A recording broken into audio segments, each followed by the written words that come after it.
Matt Campbell leaving Iowa State was shocking to all of us fans, but it turns out his departure may have stemmed from a long-lasting dispute behind the scenes that could cause a lot of issues for Iowa State in the near future.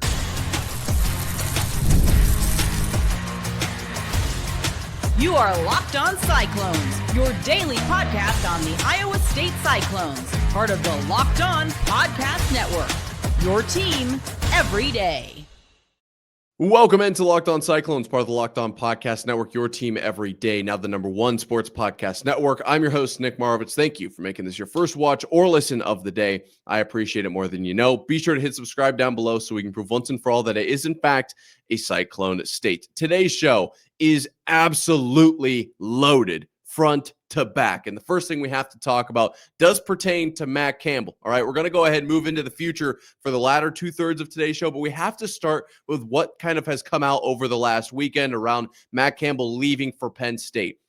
It is juicy, okay? So we're going to go ahead and start there. Then in the second segment, maybe just as juicy, Iowa State's not playing in a bowl game. Why would Iowa State do that? We're going to break that down. Then in the third segment, we've got big news. Like I said, headlines galore today. Iowa State has figured out who is going to be running the defense next season with John Haycock heading out to Penn State. So I'm going to break down who's coming in because it's not just one guy. It's actually two.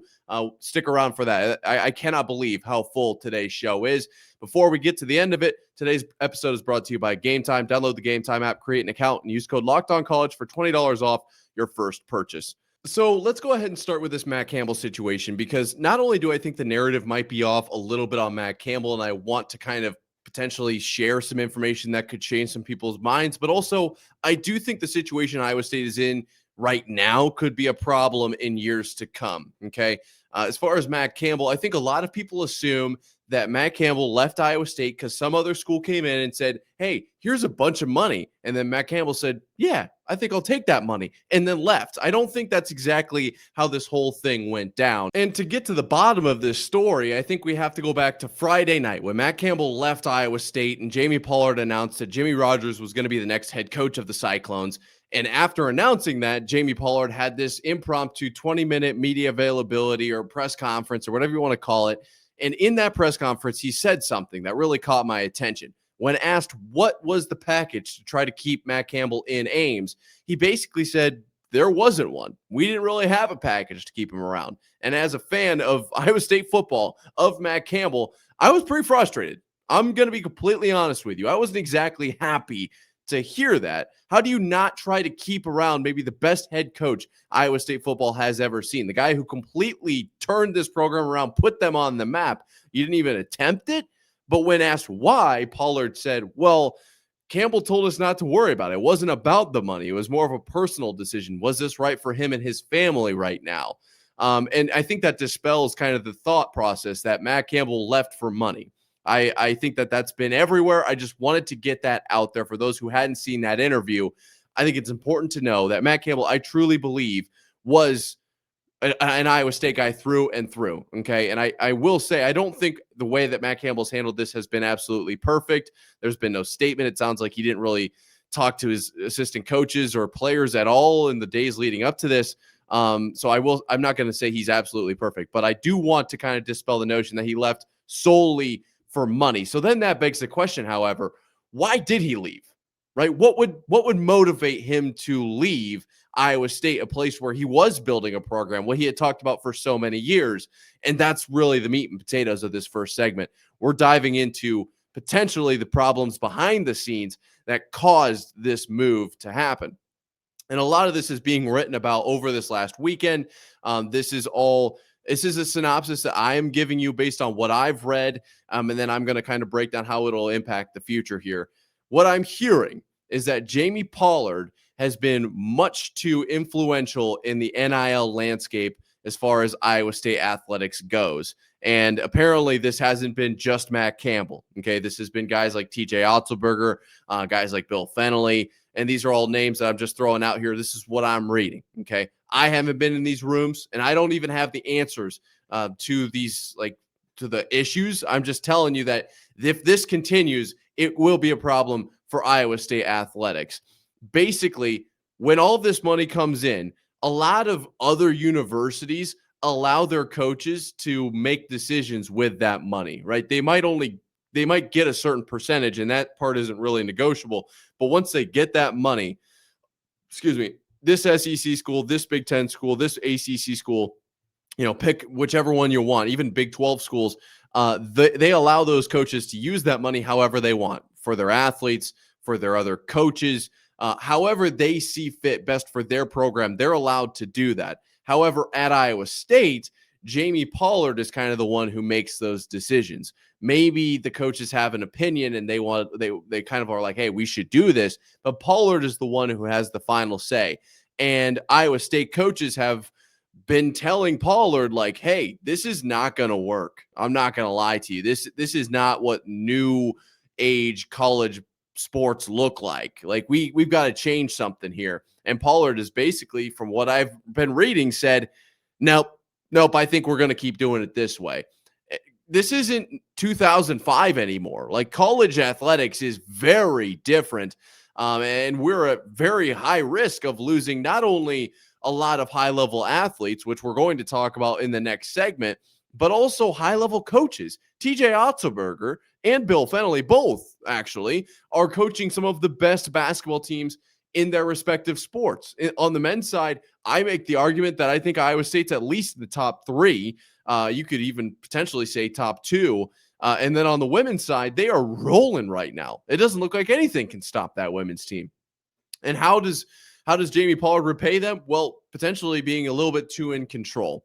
So I'm not going to sit here and tell you that I have the answers and I know exactly what Iowa State needs to do. I'm just saying that I think that Matt Campbell would have stayed had he basically been allowed to be Matt Campbell. I think that he really was about everything that he said. He was about being loyal to the program and building something really special here at Iowa State. And I think I truly think he meant that in his bones, but Pollard just made it almost impossible. From what I am reading, it just wasn't going to happen. And if anything was true about what Pollard said about the future of Iowa State athletics, financially, especially over the next few years, there really wasn't a ton of a future there. And Matt Campbell wasn't going to have any sort of input. And this Penn State job opened up at just the right time. And he had no choice but to take it. I just don't think that it ended up being a money situation. And that's what really worries me moving forward is then what happens with Iowa State's other great coaches. Because if it's not about money, you can't keep them here, right? It's going to become about basically how successful is the program capable of being. If you've got a guy who's doing stuff that he's really, I don't want to say not qualified to do because he's doing it, but more so it's just kind of out of his lane, those coaches aren't going to put up with that forever, right? Eventually they're going to go somewhere where they feel like they're able to make the decisions that they want. And not even just for the basketball, head coaches. This is also concerning for Jimmy Rogers too, because me personally, this is maybe just because I'm used to Matt Campbell.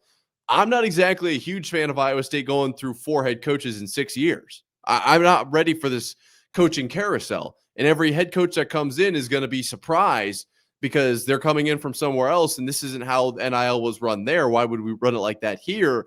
At the end of the year, yeah, I think I'm good. I think I'm going to go ahead and move on to another opportunity. And Iowa State ends up just falling into irrelevance. I don't want that. I really do not want that. At the end of the day, it comes down to, I think Iowa State wants to be successful. And I want Iowa State to be successful. I think all the coaches want that. And I think Jamie Pollard wants that. I just think the system is wrong right now. The way that everything is working out from what we're hearing behind the scenes, it's just not quite right. Something has to change if Iowa State is going to see the success it's capable of seeing. And when it comes to Jamie Pollard, my opinion is Jamie Pollard put Iowa State in the position that they're in, right? I think it's absolutely undeniable that Jamie Pollard has turned Iowa State athletics into a legitimate, presence, I'll say power, even especially in basketball. Made a ton of great moves, okay? But if he's not able to adjust, you can have a great 20-year run and then all of a sudden not score double-digit points and the streak is over. And I am not comparing Jamie Pollard to LeBron. I'm just saying that sometimes there are stages to a career, and if you don't adapt, Like you have to, it's just the end of something. It's just the end of a streak, right? It's potentially the end of Iowa State athletics if they can't adapt to this new environment. And I don't love that. I think that's something that Iowa State's very capable of doing, that Jamie Pollard's very capable of doing. Seems like a simple fix to me. Just trust the head coaches. I guess we'll have to see how that pans out over the next, year or 2 years. I think it really is going to come down to what the timeline Pollard gave was. I don't know if we're going to get a solid 10 years to find out if those adjustments can be made. That being said, we've got really pressing matters for right now, right? We're not going to worry about the next year or two. We got to worry about what's going on right now because Iowa State's not playing in a bowl game. And we're going to talk about that coming up right here after this. First, a word from our friends over at Game Time. The World Cup is coming to North America for the first time since 1994. And with 48 teams for the first time ever, it's going to be massive. But let's be honest, getting tickets is usually the hardest part. That's why the Game Time app is clutch, finally giving fans a real advantage when it comes to snagging seats. With Game Time, you can track price drops in real time, get alerts when great seats open, and buy tickets the moment they hit the app. It puts the power back in your hands and makes going to the World Cup realistic instead of impossible. You pull up the app, the layout makes it so simple to scroll through matchups and compare seat views. The seat view feature is an absolute game changer because you can literally see what the pitch looks like from your exact seat before you buy. My favorite feature personally. Take the guesswork out of buying World Cup tickets and every match, concert, or event with Game Time. Download the Game Time app, create an account, and use code LOCKEDONCollege for $20 off your first purchase. Terms apply. Again, download the app, make an account, and use code LOCKEDONCollege for $20 off. Swipe, tap, ticket, go. Download Game Time today. When Matt Campbell left Iowa State, I was heartbroken, but I was holding on to the fact that Iowa State would play in a bowl game. I would get some closure. We'd get to watch this team one more time before the treacherous, long offseason. But boy, was I wrong. I was very wrong here at Locked On Cyclones, part of the Locked On Podcast Network, your team every day, now the #1 sports podcast network, because Iowa State turned down their bowl game. Now, this might ring a bell because last week we were talking about Kansas State doing this, which up until that point really was very foreign to me. I had not heard of teams just turning down bowl game invitations. And then when Iowa State did it, I was doubly shocked because double the amount of teams now had turned down bowl game invitations. I say this because Notre Dame also turned down their bowl game invitation this last weekend when the College Football Playoff Committee didn't put them in the playoff. They said, yeah, you're just going to have to go to a normal bowl game. And then Notre Dame got really upset and said, all right, well, we're just not going to play in it then. And I say all of that to really quickly throw in this nugget for you. Iowa State turning down their bowl game invitation is nothing like Notre Dame turning down their bowl game invitation. Okay?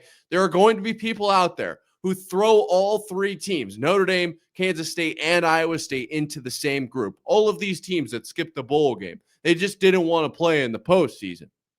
Iowa State lost their head coach of 10 years.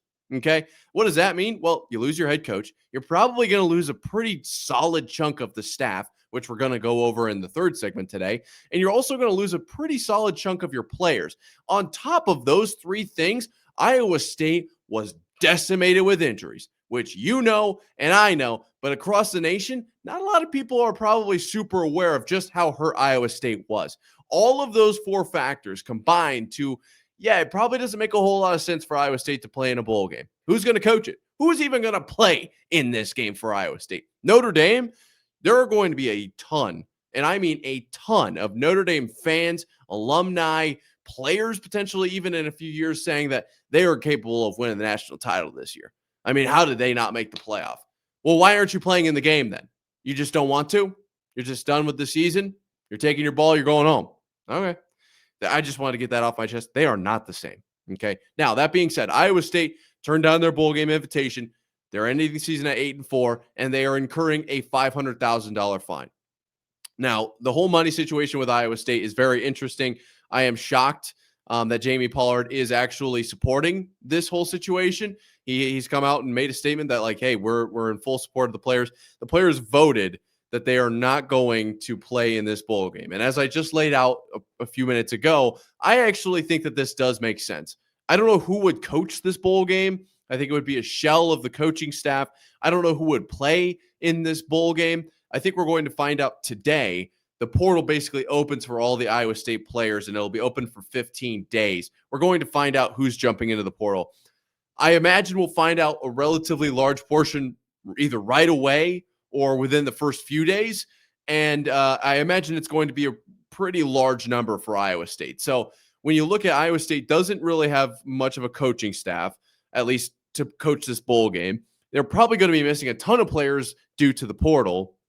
And on top of that, they really are very, very injured as it is at full strength. When you don't have guys jumping in the portal, there's just not a lot of guys to play in the actual game. So it's probably fair for Iowa State to not play. I am not super upset about the fact that they are not playing in this game. And when we just got done talking about Pollard, it's worth bringing up because I think we're at a perfect crossroads. The players are very upset with Pollard and how he handled this situation as well. So those guys that are upset are jumping in the portal, rightfully so, I feel like. You can't get too upset with the situation that they've been dealt. But also, why would they go to bat for this essentially situation? Like they're going to either opt out or just not play. So they all voted and said, yeah, I don't think this is in the best interest of our team. And that being said, with where Iowa State is at and turning this down, I took a look at basically where Iowa State is probably going to be at. And this might maybe make me look silly because we're probably only a few hours away from finding out. But I do think Iowa State is going to be missing a disturbingly large amount of players. And I don't love that, obviously. I think that's pretty self-explanatory. But the fact that they chose not to play, and the fact that we'll get into this in a second, but Haycock is going out to Penn State and Clanton is going out to Penn State. My guess is this Iowa State roster is going to be pretty gutted. I'm trying to remain positive here as much as I can at Locked On Cyclones, but I just don't see this team probably bringing back more than, I would even say, close to like 50%. Maybe they do. Maybe they do. I don't know. Maybe I'm just throwing out a number right now, to be honest. I'm trying to keep my head on my shoulders. But I think there will be a large portion that, you'll obviously graduate some. That's not new. It still happens. But you'll also have a ton that go over to Penn State, and you'll have your guys who just entered the transfer portal because they were going to anyway, right? Like Quentin Taylor Jr. entered the transfer portal immediately. Like that, I don't even know if that was tied to the Matt Campbell situation. That could have just been, all right, well, I'm not going to play in the bowl game if we're not going to have our head coach. I was just going to jump in the portal anyway.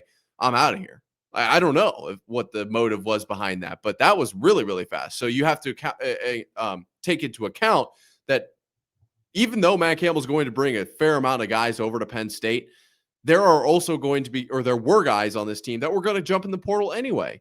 And I don't know who those guys are, but just based on the amount of movement that Iowa State is getting over to Penn State with Haycock and Clanton, I do envision Iowa State's going to be pretty thin on the defensive side of the ball. That's the prediction I'm making right now.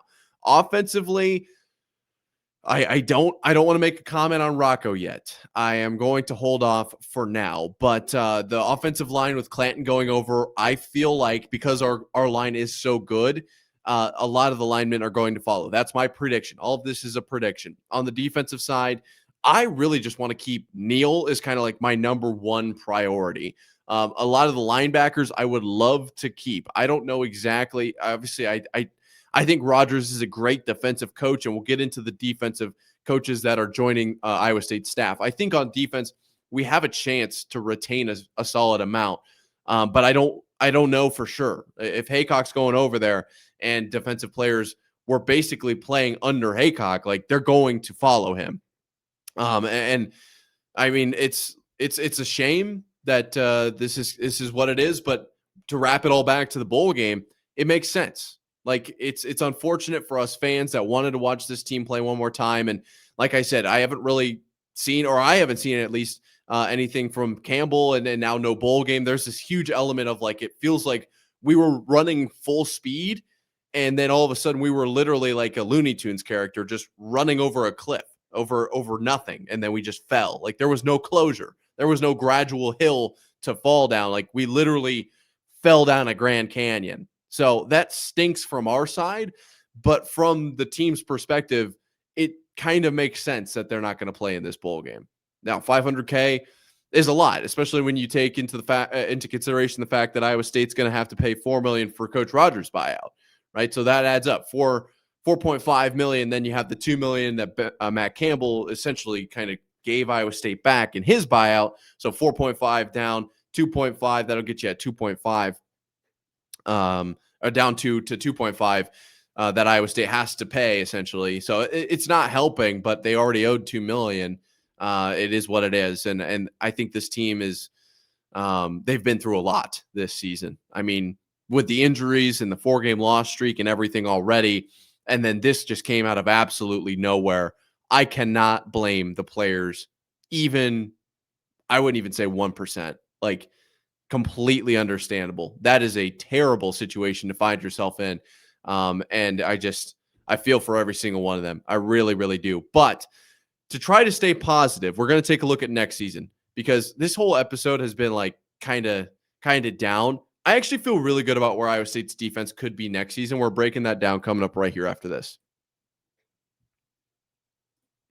But first, a word from our friends over at Omaha Steaks. The holidays come with two big goals: feeding people well and finding gifts they'll actually love. And when you want both handled in one move, Omaha Steaks is the way to go. From hosting to gifting, they'll deliver the world's best steak experience right to your door, because during their Sizzle All the Way sale, you can stock up and save in a huge way. 50% off site-wide at omahasteaks.com, and it gets even better. Locked On College listeners get an extra $35 off with code COLLEGE at checkout.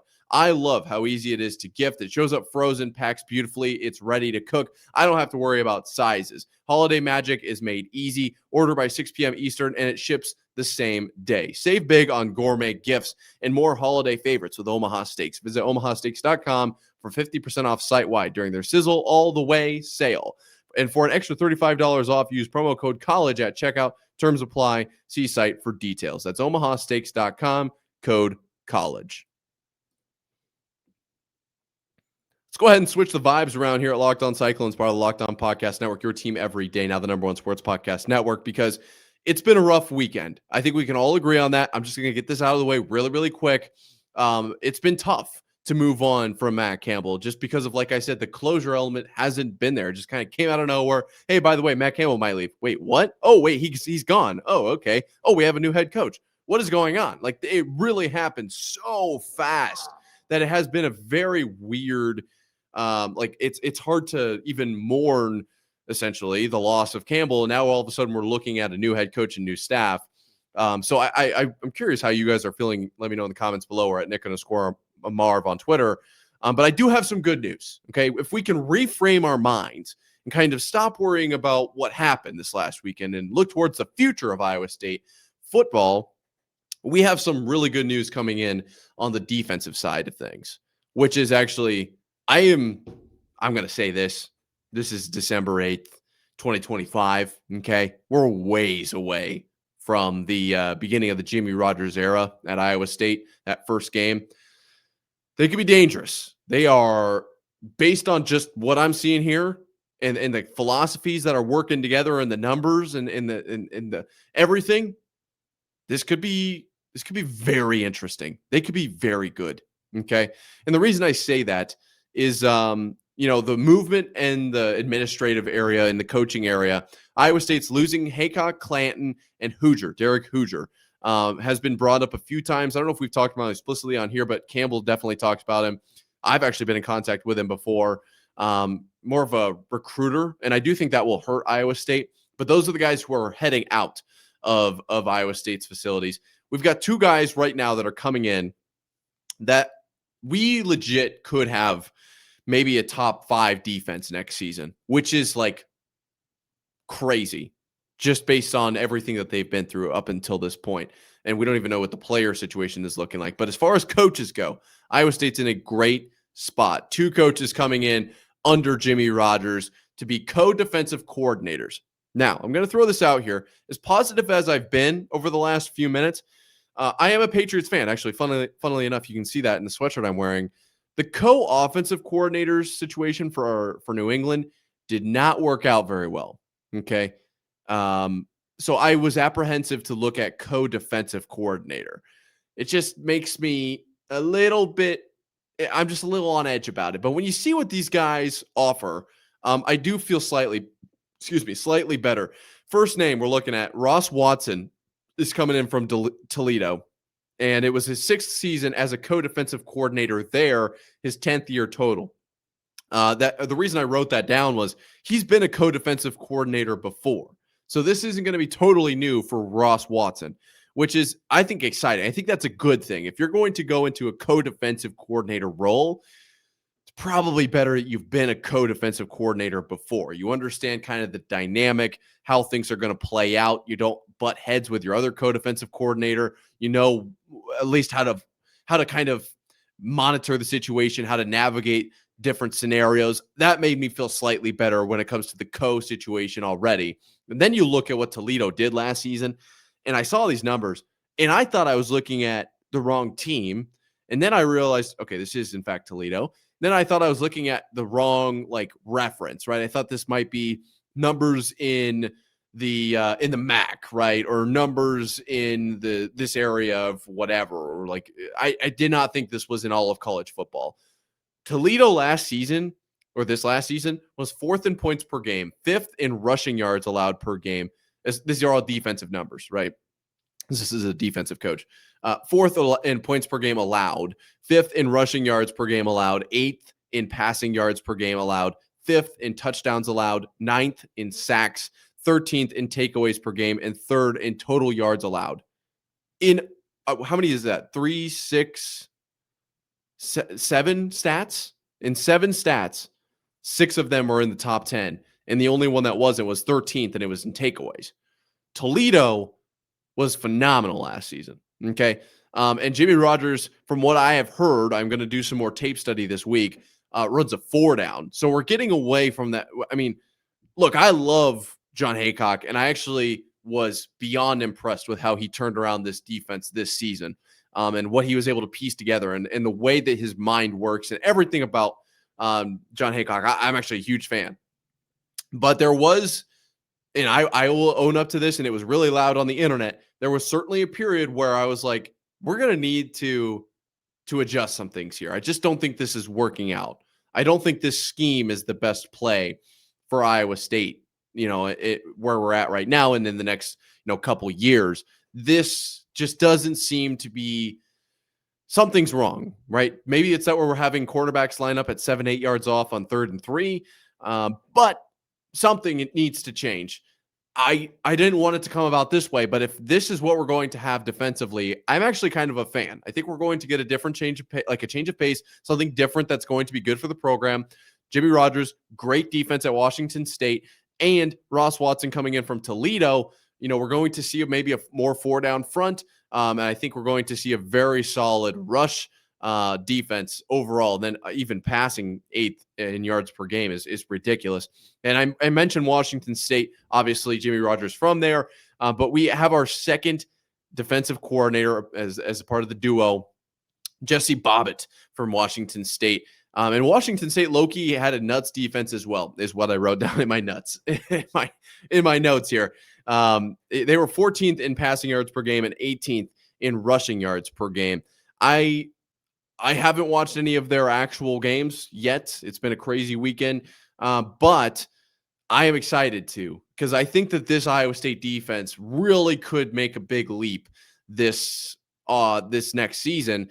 And that's saying that, they were good last year, especially through the air. Like, they were number 1 for a very solid portion. I believe right up until the Big 12 championship game, they were number 1 through the air. And to make a big jump from that, obviously this year slightly down. We've talked about how they kind of met more in the middle. They were like first in pass and last in rush or whatever it was. This year they were kind of both more towards the middle and ended up being slightly more effective. I think they can make a big jump with this co-defensive coordinator duo and Jimmy Rogers. And to reference the Patriots again, I hate to say this, but the Patriots were so defensive-minded for so long, and it worked out really, really well, right? Just look at it that way. Last comment I want to throw in here for this Monday episode, because I don't want to talk about this forever.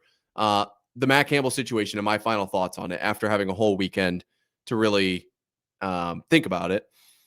I will bring this up, when it becomes relevant, but I kind of think it's time to move on in some ways. Losing Matt Campbell stinks. It hurts. It definitely is not fun. I thought Matt Campbell was going to be around for a long time, at least another probably 5 years minimum, and probably longer. And I thought the really exciting thing about it was that we were trending up, in my opinion. And I think that I thought Iowa State was about to achieve something really, really awesome. And Matt Campbell was going to take Iowa State from this really not good program and be the one to carry them all the way up to that top, whatever it is, Big 12 championship or, playoff appearance or whatever it was, some crazy bowl game win. I thought Matt Campbell was going to take us to that point. And it does sting. But the way I'm looking at it now is this is college football in 2025, right? This is the new reality. And if what we're hearing is true, I don't blame Matt Campbell. I would love to see maybe more comments from him. I don't know what the silence is all about. And obviously seeing him over at Penn State, getting off the plane, all that, it hurts. But that's what college football is now. And we have to live with that. We have to kind of learn to love the new Iowa State football. And I'm looking at this as this is an opportunity for a new beginning for Iowa State. Not only, new head coach, it's a new identity. You're going to see a totally different offense, a totally different defense. It's a clean slate. It is a fresh start for this Iowa State football program, right? It just feels completely new, and that's a great opportunity for us to buy in, right? You can either choose to be bitter and hate that Matt Campbell left and we were so close in this, that, and the other, or you can basically choose to get in with the current program, what the current program is now and what it will be for the foreseeable future. And that's how I'm choosing to do it. It's not fun. It's not what I wanted to do, but I still love Iowa State more than I probably should, right? I still love everything that the Cyclones are about. And I think that if, Jamie Pollard knows anything, he's made the right hire, and TJ Otzelberger backed this hire, and Jimmy Rogers has talked about this is his dream job. He's going to come in and do a good job. I wanted to get that out there because I don't want it to come across like I'm on to the next thing. I'm going to miss Matt Campbell, man. I loved everything Matt Campbell was about for Iowa State. And I thought it was a perfect combo. But it just ended up coming up short. Just the timeline was cut short. And now it's time to move on. Now it's time to look at what this next kind of regime or timeline can do for Iowa State. And I think that while we won't see one coach carry Iowa State from the depths all the way to the heights, I think Jimmy Rogers can take the baton and carry us across the finish line. Right now, not that he's going to accomplish something and then retire, but I do think that Iowa State's made all this progress. It doesn't mean we're starting at zero now. We're not seeing Jimmy Rogers start with 3-win, 2-win teams. Like, he's taking over Iowa State in its current state, and he could take them to their first Big 12 title. I absolutely believe that. What do you guys think? Let me know in the comments below or at Nick_Marv. How are you handling the whole situation? I'm curious because it has certainly been interesting as far as just the whirlwind and everything. So I am curious to hear from you guys, the Cyclone, just as a Cyclone faithful, That being said, until next time, Cyclone fans, sayonara.